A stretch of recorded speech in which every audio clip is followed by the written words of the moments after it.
Hello everyone and welcome back into my kitchen. Christmas is coming. Here's another wonderful dish. Come on, let me show you what we're gonna do. Alright, so we have quite a few ingredients to go through, but we'll just do it methodically. So here I have some corn husks that I bought at the store. I rinsed them off because remember this is a natural product, so there's probably going to be some little debris on there, and I poured hot water on it last night and put a pot with water to weigh it down so that it'll be flexible and pliable today when I'm ready to use. Alright, next. Alright, so in this pot here, this is what I made for my filling.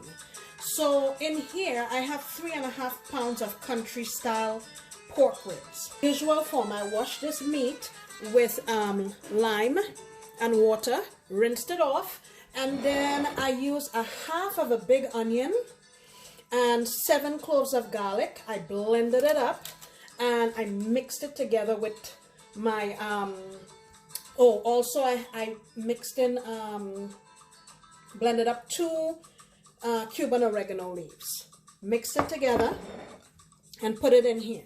Now also what's in here, I have a teaspoon of oregano, a teaspoon of cumin that I ground myself, 2.5 tablespoons of my chicken bouillon or consommé. I also have 3, well, I put my chilies in there, but let me just tell you what kind of chilies. I put in 3 ancho chilies. I only have 1 left, that's why I'm only showing you 1.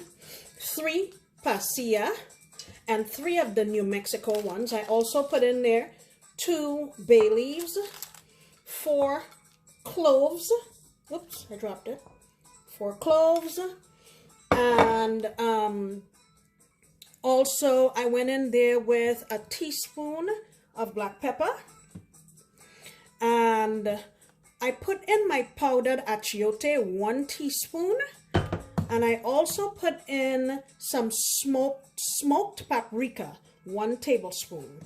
Okay, I mix everything up, and then I put in 2 cups of water, and I steamed it. I know a lot of people. The next thing we have here is our masa.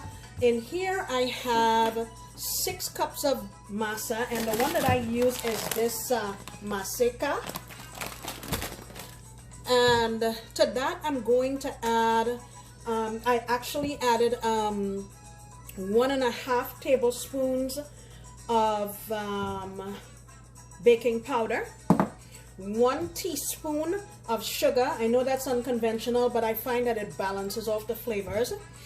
And I have here 1.5 cups of lard that I melted. In this container here I have 5 cups of chicken broth, and all I did was I used my powdered consommé and mixed it with 5 cups of water. And here I have half of a cup of some of the broth from the meat. Okay, all right, let me get this all situated and I'll be right back. All right, so I've shredded up all of my meat, and here is my sauce, that the leftover sauce from when I pulled the meat out. Here it is here, and I've blended it up, and I'm going to use my strainer to strain it into here. Also, I forgot to say, when I was blending it, I threw in 3 more cloves of fresh garlic, 1 teaspoon again of cumin, and 1 teaspoon of ground coriander, just to, you know, refresh the flavors that were in there from the beginning. All right.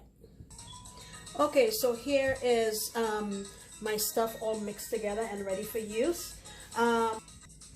All right, so I'm gonna mix up the dry ingredients, and this is gonna take quite a few minutes to get it to the right consistency. And I'm gonna go in with my lard.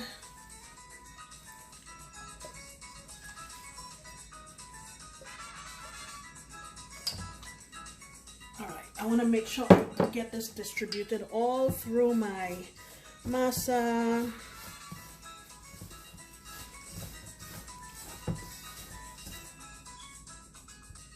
All right, now now I'm gonna go in with the leftover, the liquid that I got out of the meat, just to carry this flavor over. And then going in with my masa. And when I come close to the end, I'm gonna taste it to see what the salt and seasoning and everything tastes like. I don't want a whole lot of salt in this, simply because the meat has salt already. Okay, all right, let me mix this up. I'll be back. So I decided not to waste any of this flavor with the leftover sediment from the that we strained off. So I'm pouring some hot water in here. I would say that was about a cup or so. And you know, we have all those seasonings and our chilies in here, and that's what's left over. So I'll go in again and do some more mixing. All right, so I cheated and took out my I took out my hand mixer. Oops, and we're gonna test to see if our masa is ready. And I'm told that if I drop some of the masa in some water and it floats, we're ready. So it looks like we're ready to me. Look at that. Okay, cups of liquid, and I blended it for about 5 minutes. All right, let me show you how easy this is. Let's do this little one here. We go in with my masa. I hope you can see that. Let me try to get it closer. Okay, so I've spread my masa on there, and on this side I'm putting in my meat.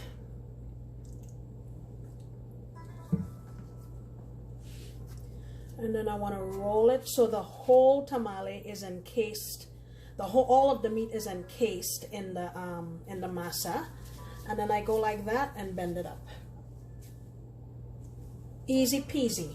Show you one more, and then I'll go ahead and make the rest of these, and then we'll come back. All right, masa in. It's a thin coating, like so. Get my meat, put it in here. A little more for this one. And encase everything and just fold it up. All right, I'm gonna go do the rest. All right, so my tamale pot, I just realized, is at my son's house, so I have to do this makeshift thing. What I did was I crumpled up some foil and put it on the bottom of this pot, and just to raise the tamales out of there. And then I'm gonna pour my water down here, down the side, maybe about a cup and a half, just so it doesn't come up and touch the tamales. And then I will cover it with the leftover husk, like so. And I'll also put a piece of paper towel on top and cover it and let it go for an hour and a half or so. Every once in a while I'll tip the pot like this, just to see,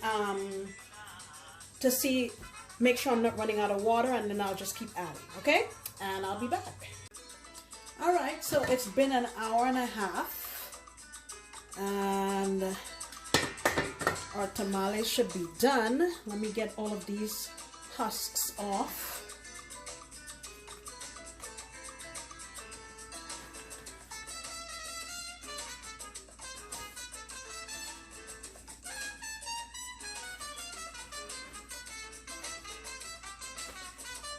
And I will get one of these out and put it on the plate so you can see. All right, so these are all done, and I've been waiting for it to cool down. I decided to open up a small one so you can see what that looks like. Look at that. All right, let's take a bite. Let me let you see inside.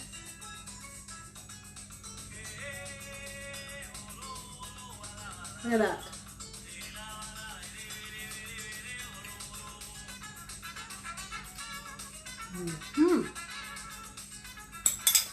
Let me tell you something. That meat is nicely seasoned.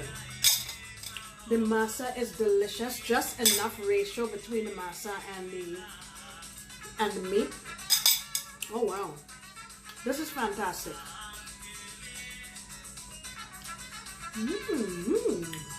Wow. Give this thing a shot. Like I said before, with my carne asada video, it may not be exactly the way your mom makes it, but it's very, very good.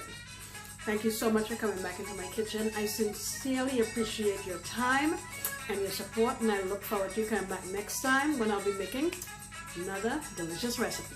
Bye!